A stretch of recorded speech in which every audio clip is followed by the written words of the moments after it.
హరిరామ జోగయ్య నిజంగా పాపం తెలుగుదేశానికి జనసేనకు కూడా జోరీగలాగానే అయ్యారు. ఆయనకి ఎన్నోసార్లు మనం మాట్లాడుకుంటాను. ఆయన లెటర్లు రాస్తూనే ఉన్నారు. తాజాగా టీడీపీ జనసేన కూటమిలో పవన్ స్థానం ఏంటో అర్థం కావట్లేదని మాజీ ఎంపీ చేగొండి హరిరామ జోగయ్య చెప్పారు. రాజ్యాధికారం పంపకంలో పవన్ పాత్ర, బాబు పాత్ర ఏంటనేది తేలకుండా ముందుకెళ్ళడానికి వీల్లేదని స్పష్టం చేశారు. ఈ నెల 28న పశ్చిమ గోదావరి జిల్లా తాడేపల్లిగూడలో నిర్వహించిన టీడీపీ జనసేన కూటమి బహిరంగ సభలో ఈ విషయం మీద తెలుగుదేశం పార్టీ అధినేత చంద్రబాబు స్పష్టత ఇవ్వాల్సిందని డిమాండ్ చేశారు. ఆ సభలో దీనిపై సంతృప్తికరమైన స్పందన రాకుంటే ఈ నెల 29న తన వ్యక్తిగత నిర్ణయం వెల్లడిస్తానని అల్టిమేటం ఇచ్చారు. ఈ మేరకు మంగళవారం జోగయ్య పాలకొల్లో లేఖ విడుదల చేశారు. ఇటీవల జరిగిన సీట్ల కేటాయింపును గమనిస్తే బడుగు బలహీన వర్గాల ప్రజలు కోరుకుంటున్న రాజ్యాధికారం పక్కదారి పడుతున్నట్టు కనిపిస్తోందన్నారు.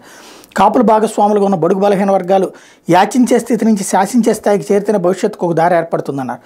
పవన్ను సీఎం చేయాలని, తద్వారా బడుగు బలహీన వర్గాల ప్రజల బానిస సంఖ్యలు బద్దలు కొట్టాలని కాపులు పెద్దన్న పాత్ర పోషిస్తారన్నారు. కానీ ప్రస్తుతం జరుగుతున్న రాజకీయ పరిణామాలు గమనిస్తే టీడీపీ జనసేన కూటమిలో పవన్ స్థానం ఏమిటో అర్థం కావడం లేదన్నారు.